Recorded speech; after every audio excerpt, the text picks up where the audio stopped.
사랑하는 성도 여러분, 여러분들은 왜 이 땅에서 살고 계시는지 아십니까?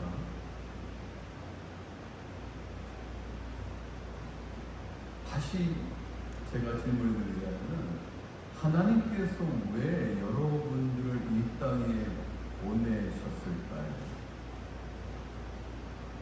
우리는 더하여서, 그러면 하나님께서 이 땅에 보내셨는데 어떠한 존재로 살기로 원하시는지 여러분들은 인지하고 계십니까? 이거 쉽지 않은 질문입니다. 오늘 제가 생명의 기원에 대해서 여러분과 함께 나누려고 하는 건 아니기 때문에, 하지만은 우리는 날마다 살아가면서 우리 스스로에게 의문을 던집니다. 왜 살고 있지? 내가 어떻게 살아야 되고 어떤 방향으로 나가야 되지? 그리고 어떻게 이 땅에서 영향력을 받든지 아니면 끼치는지 하고 살아갈지 여러분 날마다 고민하실 거예요. 만약에 그런 고민 안 하신다면은 여러분 심각하게 인생을 돌아보시고, 그리고 지금 이 시간에 앞으로 내가 어떠한 존재로 이 땅에 살아가야 될지를 인식하시길 바라겠습니다. 굉장히 중요한 문제입니다. 그러면 이러한 문제를 바라보면서 우리는 어떤 해결책을 가져야 될까? 우리 해결책은 당연히 하나님의 감동으로 쓰여진 성경 안에 있습니다. 그러므로 우리는 계속해서 사도행전을 지금 살펴보고 있는데, 우리는 지난주에 드디어 사도 바울과 바나바 그 일행들이 이제는 세계 복음을 위해서, 만민에게 복음을 전파하기 위해서 안디옥교회를 출발하여서 구브로 섬에 정착하여 복음을 전파한 것을 알고 있습니다. 그리고 오늘 그 이어서 이 말씀을 통해서 그들의 역사와 사명은 어떠했을까? 그리고 그들의 그 행적을 통해서 우리는 어떤 교훈을, 그리고 어떤 영적 영감을 얻을까? 그리고 살아갈까? 알아봐야 됩니다. 오늘 말씀을 계속 보겠습니다. 이제는 사도 바울 일행들이 구브로 섬 바보에서 배를 타고 밤빌리아에 있는 그 버가라는 지역으로 옵니다. 오늘 13절 말씀이에요. 그런데 문제가 하나 생겼어요. 이 버가 지역에 왔는데, 이 버가에 도착을 했는데, 그동안 사도 바울과 함께 했던 마가라는 요한, 여러분 마가 잘 아시죠? 마가복음의 저자입니다. 또 바나바의 조카이고요. 사도 바울과 바나바와 마가라는 요한이 또 일행들이 있었겠죠. 이렇게 세 명을 주축으로 해서 제1차 선교 여행을 떠났어요. 근데 버가에서 갑자기 이 마가가 예루살렘으로 돌아가게 됩니다. 물론 왜 돌아간지 우리는 알 수 없어요. 그런데 우리는 한 가지는 분명히 알 수 있습니다. 복음을 위해 깃발을 들고 나간다 해도 이게 완전히 완벽하게 이루어지는 것은 아니라는 것을 알게 됩니다. 일행 가운데 분명히 인간적인 갈등이나 충돌이나 아니면 환경적인 요인이 있었을 거예요. 많은 학자들이 추정하여서 이야기합니다. 정확하게 왜 마가가 예루살렘에 온지는 모릅니다. 하나의 설은, 이제는 선교를 시작할 때는 그 바나바가 중심이었습니다. 바나바는 권위의 아들이었었어요. 권위의 아들이다 보니까 다소에 칩거하고 있는 사도 바울을 픽업해서 안디옥 교회로 인도하여서 또 교사로, 목회자로 함께 섬기고, 이제는 사명을 받고, 안디옥 교회 사명을 받고 세계 1차 전도회를 떠난 거예요. 바나바가 중심이었어요. 그런데 오늘 본문 말씀 보게 되면은 이제는 바울이 중심이 됩니다. 바나바 이름보다는 바울 일행이라고 이렇게 나오고 있습니다. 그러므로 여기서 오는 갈등이 분명 리더십의 갈등이 있었을 수도 있었습니다. 마가는 바나바의 조카예요. 그러면서 리더십 갈등이 분명히 있을 수도 있어요. 이거 추정입니다. 확실한 건 아닙니다. 그런 측면에서 마가는 삼촌 바나바가 리더십에서 멀어지는 것을 보고 예루살렘으로 그 갈등을 안고 예루살렘으로 귀환했을 수도 있습니다. 또 그리고 선교를 계속하다 보면은 지칠 수도 있어요. 그러니까 다시 예루살렘으로 회귀할 수도 있었습니다. 여러 가지 요인들이 있을 수가 있어요. 이렇게 쉬운 일이 아니에요. 하나님의 사명을 감당하고 간다는 것은 쉬운 일이 아니에요. 한 20년 전인데요. 그때 제 아내 사모하고 그 다음에 그 사모의 그 친한 동생이 있었습니다. 이 자매하고요. 이제 둘이서 이 아프리카로 선교를 가기로 했습니다. 왜냐하면 아프리카에 제 친구 선교사님이 사역을 하고 계십니다. 그래서 저는 그때 좀 일정이 있어서 참여를 못하고 이제 교회에서 막 기도하고 또 뭐 여러 가지 준비해서 보냈습니다. 2명이 갔습니다. 그런데 제 아내는 선교에 대한 사명보다는 제 친구 선교사님하고 워낙 친하다 보니까 그냥 선교를 가야 되겠다 생각을 했어요. 그런데 제 아내의 그 친한 그 동생은요, 아주 교회도 잘 출석하고 교회에 대해서 활동도 잘하는 청년이었어요. 자매였었어요. 20대니까. 그리고 혈기왕성할 뿐만 아니라 선교에 대한 엄청난 열정을 가지고 있었어요. 그래서 이제는 선교를 같이 가자 하고 서로 이제 결정을 해가지고 아프리카로 가는 거예요. 그런데 아프리카에 가서 험한 일들을 겪습니다. 그 자매가 이제 크레딧 카드가 들어있는 그 지갑을 그 짐에다가 넣은 거예요. 그리고 붙여버린 거예요, 그 짐을. 짐을 이제 비행기 타면 다 붙이잖아요. 그런데 나중에 알게 됐는데요. 거기서 스캔을 해가지고 첨부를 빼갔어요. 여러분 여행할 때 조심하셔야 됩니다. 꼭 크레딧 카드나 지갑은 짐에 넣지 말고 꼭 캐리하세요. 꼭 갖고 다니세요. 첨부를 빼갔어요. 이 자매가 쇼크를 받았어요. 더하여서 결정적인 사건은 선교를 갔는데 이제 몇 개 나라를 이제 선교를 갔는데 보츠와나라는 나라에서 도착해서 잠을 자는데 그날 밤에 6명의 이 권총도 아니에요. 장총, 라이플 있잖아요. 그거 들고 들어온 거예요.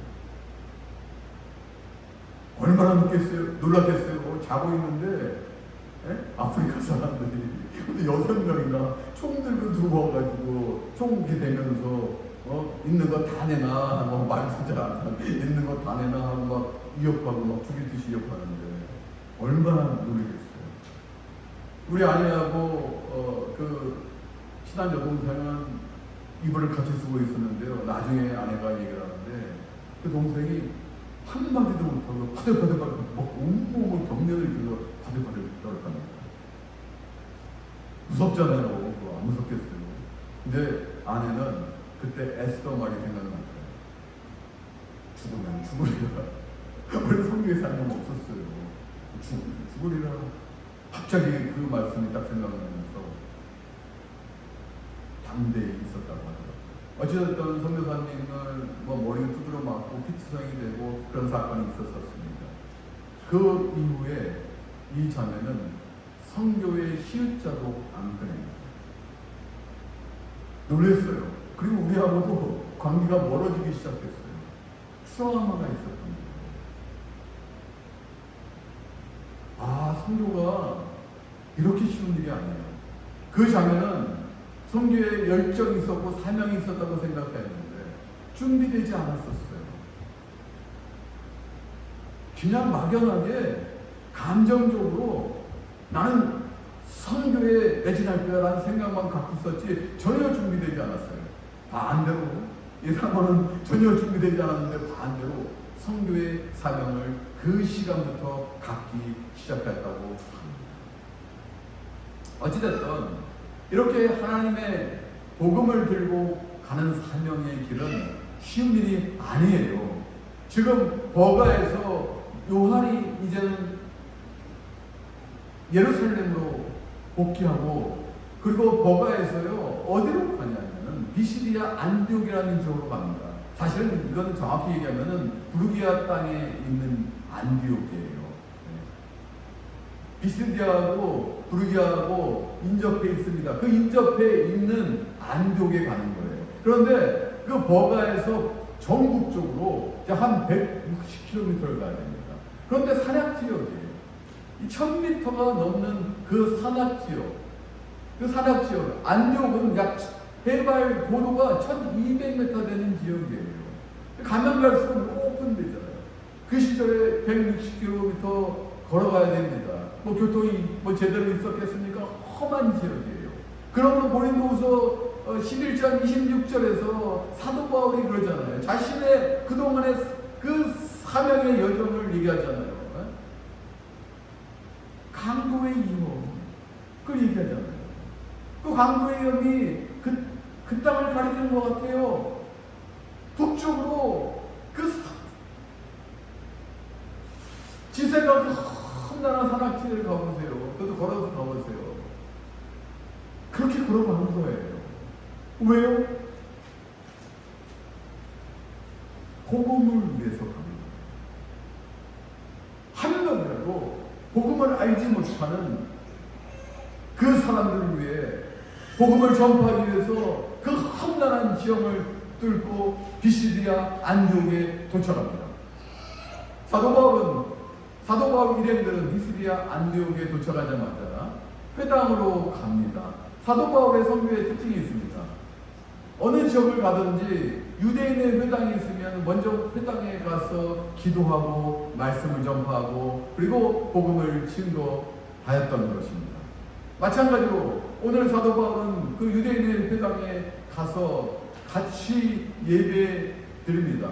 여러분, 유대인들의 회당에서 어떻게 예배하냐면요, 이 축복문을 처음에 낭독합니다. 여러분 아실지 모르겠는데 쉐마 아시죠? 신명기 6장 4절부터 9절의 말씀. 쉐마 이스라엘 시작하지 않습니까? 그 쉐마를 선포합니다. 그리고 두 번째로 대표 기도를 합니다. 그리고 세 번째로 성경 말씀을 읽어요. 율법과 선지자 이거는 다 성경을 통틀어서 얘기하는 거지 않습니까? 성경 말씀을 낭독하고 이제는 네 번째로 그 회당장이 한 사람을 지명하여서 말씀을 좀 나눠주세요, 전해주세요 라고 요청을 하게 되면은 그 사람이 말씀을 나누는데 오늘 본문을 보니까 그 회당장이 이제 사도 바울을 지명하여서 말씀을 좀 전해주세요 라고 요청을 하였습니다. 그래서 사도 바울이 이제 말씀을 이제는 전하게 되는데 여러분 사도 바울의 설교를 보면은 사도행전 스데반의 설교를 연상할 수 있지 않나요? 어떻게 생각하세요? 사도행전 7장에 보면은 스데반이 순교하기 전에 그 유명한 대설교를 전파합니다. 선포합니다. 그거 연상이 된다고요. 이스라엘의 기원과 역사를 총망라해서 이야기하면서 그리고 너희가 십자가에 달려 죽였던 그 예수가 너희가 그 고대하던 메시아다. 그것을 증거하잖아요. 오늘 사도 바울도 마찬가지입니다. 그런데 놀라운 것은요, 여러분 스데반 집사가 그 대설교를 하면서 예수 그리스도를 증거하면서 순교하지 않습니까? 그 순교의 현장에 사도 바울이 있었던 거예요. 히브리식 이름 사울이라고 했습니다. 즉 죽이는 자에 되어 있었던 것이에요. 스데반을 죽이는데 증인으로, 그리고 돌로 치는 사람들의 옷을 맡아서 함께 그 현장에 있었습니다. 놀라운 일이에요. 비슷한 설교예요. 오늘 사도 바울의 설교도요, 보면은 하나님께서 강권적으로 이스라엘의 선친들을 세우셨잖아요. 아브라함과 이삭과 야곱, 그리고 그 야곱의 일행 70명이 이집트로 내려가가지고 400년간 종살이하지 않습니까?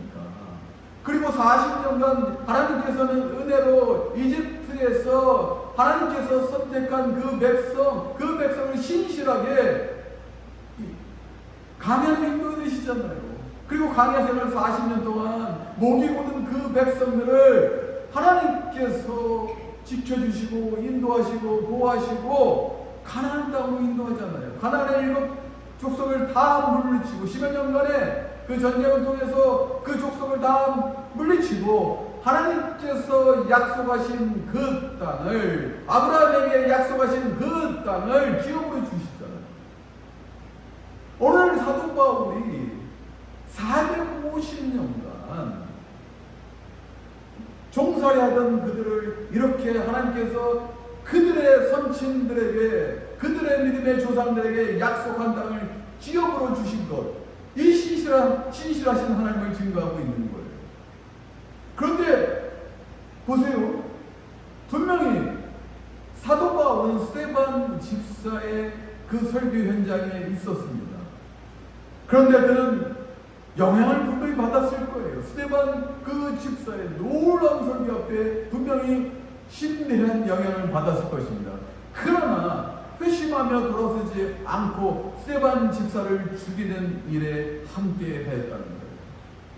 이것이 틀린 거예요.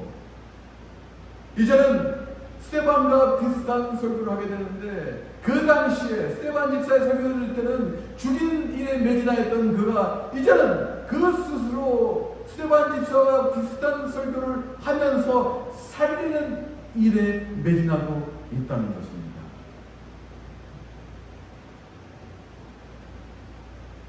여러분, 오늘 사도 바울은 예수님을 증거합니다. 예수님이 왜 이 땅에 오셨을까요? 그 바쁘신 예수님이. 여러분들 바쁘시죠? 그런데 예수님과 비교해보세요. 예수님만큼 바쁘신 분들이 어디 있습니까? 전 세계 사람들 다 지금 돌보시고 중보기도 하시고, 우리를 살리시기 위해서 지금도 복음으로 역사하시는 예수님. 진짜 예수님보다 더 바쁜 사람이 없어요. 그런 바쁘신 예수님이, 그 하나님 되신 예수님이 왜 이 땅에 오셨을까요? 예수님은 이 땅을 심판하러 오신 것이 아니에요. 여러분들을 정죄하러 오신 것이 아니에요. 예수님은 여러분들을 다시 살리시기로 오신 분이에요. 사도 바울은 이제는 죽이는 일에서 예수 그리스도를 은혜로 만남으로 인해서, 강권적인 역사로 만남으로 인해서 이제는 살리는 일에 매진하고 있다는 거예요. 이것이 완전히 바뀐 존재입니다. 여러분, 오늘 설교의 제목이 뭡니까? 축복의 통로예요. 여러분들은 왜 하나님께서 그리스도를 믿고 하나님의 자녀로 인치시고 왜 예배 현장으로 오게 하셨을까요? 왜요? 여러분들 축복하기를 원하세요. 여러분들에게 마음복을 내리시기를 원해서예요. 물론 여러분들 살아가면서 내가 무슨 복을 받았지? 그럴 수 있어요. 물론 하나님 안 믿는 사람들. 그런 생각해 보세요. 하나님을 안 믿는 사람일지라도 분명히 보이지 않는 손이 여러분들을 인도하시는 것을 믿으셔야 됩니다. 제가 요즘 와서 드는 예가 있어요. 여러분들이 이제는 어느 회사든지 아니면 무엇을 하기 위해서 지원을 합니다. 그런데 여러분 지원을 하지만은 여러분들이 뽑는 사람이 아니에요. 뽑는 사람은 분명히 다른 사람이에요. 심사하는 사람은 다른 사람이에요. 학교를 지원하든지 회사를 지원하든지 어떤 것을 지원해도 여러분은 권한이 없어요. 그리고 능력이 안 돼요. 능력이 되는 사람은, 뽑는 위해서 여러분들의 인생이 좌지우지되는 겁니다. 그런데 왜 학교가 되고 왜 뽑힐까요? 내가 원하는 것이 왜 될까요? 여러분은 하나님을 믿지 않아도 분명히 보이지 않는 손이 여러분 삶 가운데 역사심을 믿으셔야 된다는 거예요. 더 나아가서 우리는 하나님을 믿는 사람이에요. 하나님께서 여러분 삶 가운데 필요한 것을 다 아시고, 물론 안 되는 경우도 많지만, 안 되는 경우도 하나님께서 원하시지 않은 길일 수도 있고, 인내하면서도 훈련받아서 해야 되는 일도 있고, 하지만 하나님은 날마다 은혜로, 선하신 하나님은 여러분들과 함께 하시고, 지원하시고, 밀어주시고, 때로는 이끄시고, 나가시잖아요.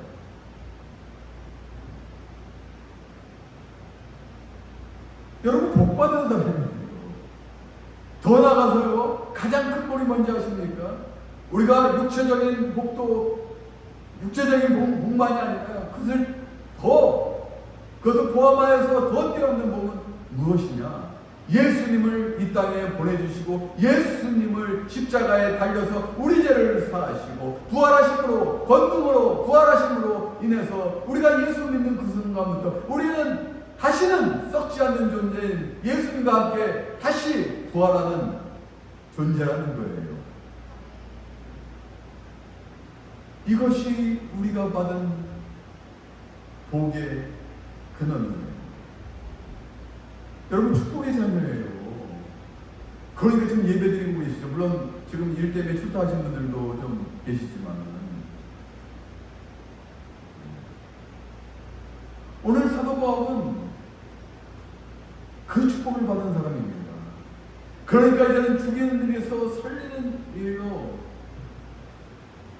지금 얘기하고 있는 거예요. 여러분, 당시에 이스라엘의 가장 위대한, 이스라엘 사람들이 가장 존경하는 왕이 누군지 압니까? 지금까지도 다윗이에요. 오늘 사도 바울은 이야기합니다. 예수님이 어떠한 존재로 오셨나? 450년간 이집트에서 광야 40년, 그리고 가나안 정복된 시간에 합쳐서 450년간 이끄시고 가나안 땅을, 그 약속의 땅을 기업으로 주셨어요. 그리고 그들은 어떻게 살아갈지 몰랐는데 그때마다 사사를 보내주셨어요. 사사는 영어하면 저지입니다. 즉 평시에는 잘 판결하는 거예요. 재판에서 그 백성들을 이롭게 하는 거예요. 그러나 전시에는 전사가 되는 것입니다. 사령관이 돼서 이방인들의 침략으로부터 구원하는 사람들이 사사였었어요. 그런 사사시대 한 300여 년을 거치고 이스라엘 백성들은 이제 왕을 주세요. 제발 왕을 주세요. 다른 나라처럼 왕을 줘서 우리도 구강하고 싶습니다. 그래서 오늘 사도 바울이 얘기하지 않습니까? 베냐민 지파 기스의 아들 사울을 너희들이 원해서 왕을 주셨고, 그리고 이 사울은 하나님의 말씀에 불순종하여서, 그리고 패하고 그들이 그토록 존경하는 다윗을 이제는 하나님의 마음에 합한 자 다윗을 주셨지 않습니까? 여러분, 다윗이 이스라엘 사람들이 가장 위대하게 생각하는 왕이에요. 물론 아브라함은 이제 이스라엘 기원이지만, 왜 그런지 아세요? 왜 오늘 22절 말씀에 하나님의 마음에 합한 자라고 아세요? 여러분, 다윗이 죄가 없을까요? 다윗이 죄 많은 사람이에요.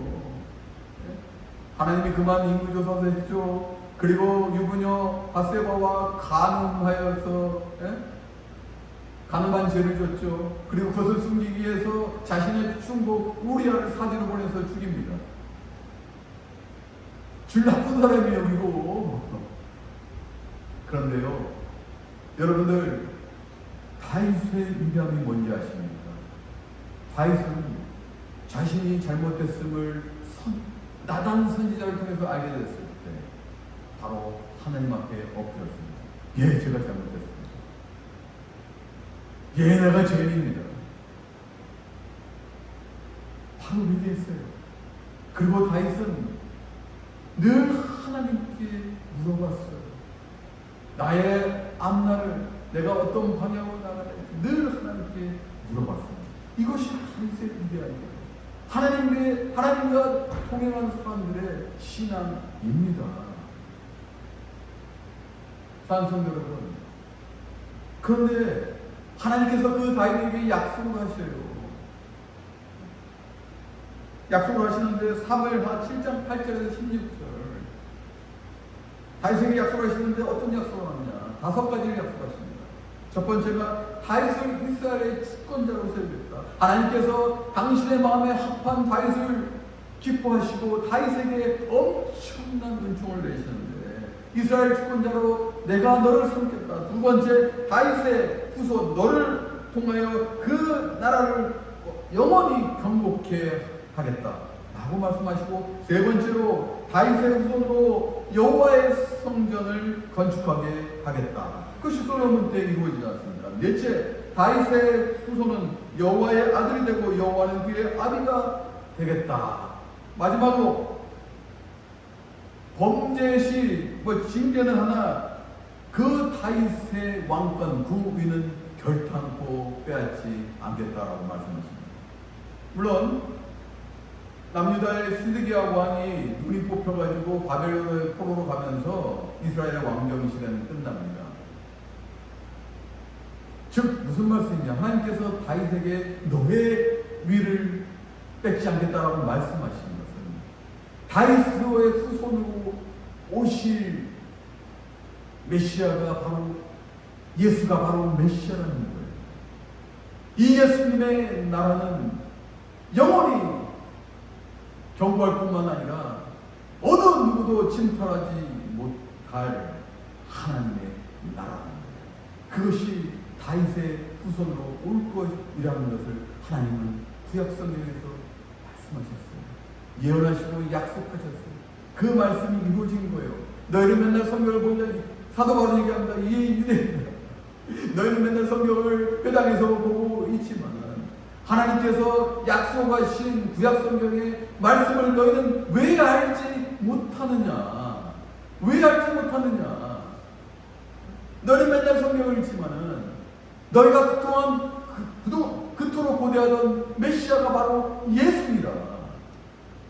결국 너희는 그것을 인지하지 못하고 죽임으로 인해서 하나님의 말씀이 복음되리라 라고 오늘 그 설교에서 말씀하고 있는 것입니다. 여러분, 소크라테스가 뭐라고 하는지 아십니까? 인간의 모든 죄는요 무지함에서 온다는 거예요. 여러분 지성인이 되셔야 돼요. 특별히 신앙의 지성인이 되셔야 돼요. 교회는요 많은 기능들이 있어요. 특히 이민교회는 우리 한인들이 와서 서로 외로움도 덧떨치면서 함께 주일마다 나누고 식사하고 같이 정보도 나누고 또 사랑으로 이끌어가고, 그게 굉장히 중요한 일입니다. 그렇잖아요. 우리가 이민 온 이 태평양 건너 나라에서 이렇게 살아가 굉장히 좋은 거예요. 또 여러 가지 기능들이 있을 수가 있습니다. 그런데요, 교회의 가장 최고의 핵심적인 기능은 뭐냐면요, 예수 믿는 거예요. 예수가 중심되는 거예요. 그거 없이 다른 기능이 역사한다면 그것은 죽은 교회입니다. 여러분, 예수님을 여러분들이 추모하려지 말고 예수님을 신앙의 대상으로 삼으셨대요. 예수님은 십자가에 달리시고 그냥 죽어 계신 것이 아니라 3일 만에 부활하셨어요. 유일하게 부활하신 한 분이고 지금까지 살고 계신 분이에요. 살아 역사하시는 분이에요. 그러므로 예수님을 추모하지 말고 신앙의 대상으로 삼으셔야 된다는 거예요. 이것이 충만하다면요, 여러분들이 이것을 누리고 놀라운 이 축복을 여러분이 인식하신다면 우리는 사도 바울과 함께 할 수 있어요. 우리가 이제는 축복의 통로가 될 수 있다는 거예요. 여러분이 받은 게 충만하다면요, 거기 머무르면 안 돼요. 물이 고이면은요 썩잖아요. 저수지 물은 좋지 않잖아요. 유통이 안 되기 때문에 들어왔으면 흘러가야 되지 않습니까? 마찬가지예요. 신앙도 마찬가지예요. 여러분들이 받은 그 마음으로요, 여러분들만 갖고 계시면 안 돼요. 여러분들이 축복의 통로로 사용하셔야 되는 거예요. 그렇기 때문에 사도 바울은 2000년 전에 그 험한 길을 지금 비스리아 안디옥으로 버가에서 그 험한 산악 지형으로 그 일행들을 걸어가가지고 군질수로 예수님이 오셨다. 너희를 살리기 위해서 오셨다. 이제 예수 믿으면 너는 영원히 죽지 않는다. 예수님이 너희 죄는 다 사하셨고 너는 이제는 믿음으로 의인이 된다. 유대인들은 그 율법의 얽매여서 또 자의적으로 해석해서 율법을 다 믿어야지만 구원받는다고 설파했지만 그것이 아니라 그 율법은 우리가 다 지킬 수도 없고 우리의 죄를 알기 위해서 우리의 양심을 위해서 주신 말씀이에요. 율법의 완성은 바로 예수님이에요. 사랑과 용서예요.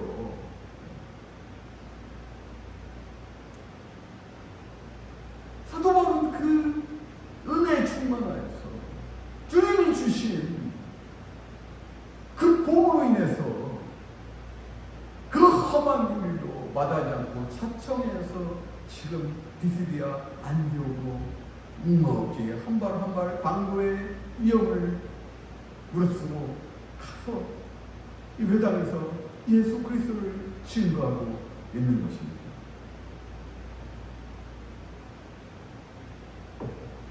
성도 여러분, 이럴 때 어떤 일이 벌어졌습니까?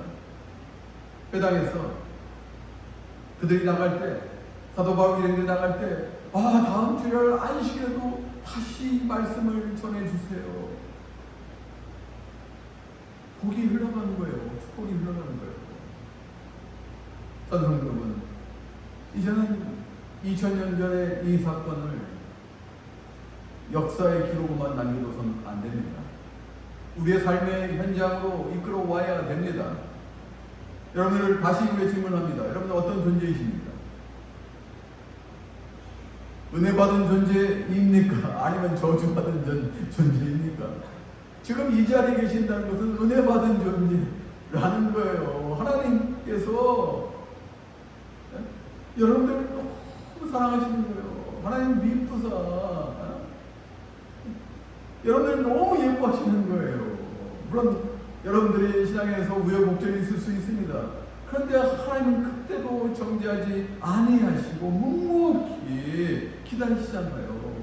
이 신실하신 하나님, 선하신 하나님, 예수 그리스도의 십자가에 다 죽기까지 내놓으신 그 하나님, 그 복을 조금이라도 느껴보세요. 하나님이 주신 그 은총의 복을 조금이라도 체험하세요. 마음에 담아두세요. 그러면요, 여러분들이 어떠한 존재인지 이제 아실 거예요. 인지하실 거예요. 축복의 자녀이고, 하나님의 사랑의 자녀이고, 거룩한 자녀이고, 기쁨과 감격의 자녀이고요. 여러분 이 땅에서 살아가는 분명히 가치 있고요. 여러분 존재와 한 분 한 분이 소중하고 귀중하고요. 그리고 여러분들 한 분 한 분을 통해서 이 땅에 역사하기를 원합니다. 여러분 한 분 한 분이 이 사회에 영향력을 끼치기를 원합니다. 이 국가에 아니면 전 세계적으로 여러분들의 능력을 발휘해 보세요. 세계를 좀 품어보세요. 이 목사는 한 교회만 영향을 끼치고 역사할 수밖에 없지만 여러분들도 세상을 한번 품어보세요. 내가 축복의 자녀가 되겠습니다. 그리고 내가 축복의 자녀가 돼서 내가 축복의 통로가 되겠습니다. 내가 세상을 품겠습니다. 아직도 예수를 모르는 그들에게 하나님께서 주시는 이 사회에서 내가 살아갈 수 있도록 주신 지식과 권능으로, 경험으로 이 모든 걸 하나님께서 주신 것으로 내가 그들에게 축복의 통로가 되겠습니다. 예수 그리스도의 산 증인이 되겠습니다. 내가 나아가겠습니다. 그렇게 여러분 선포하실 때 하나님 주무시고 계실까요? 아니요. 하나님 바꾸세요. 여러분들을 지키실 뿐만 아니라 여러분들을 권능의 오른팔로 지금도 인도하시는, 여러분의 눈에 보이지 않지만 지금도 함께 하시는 능력의 한 엘론이라는 것을 믿으십시오. 세상을 품으십시오. 그리고 이 교회 내에서도 우리 주 예수 그리스도의 영광을 함께 하시면서 예배하시면서 능력으로 세상을 품고 나가십시오. 그리고 하나님의 비전을 여러분을 통해서 이루십시오. 놀라운 일들이 벌어질 것입니다. 놀라운 믿음을 가지시고 나가시는 하나님의 거룩한 군사들 다 되시기를 주님의 이름으로 축복합니다.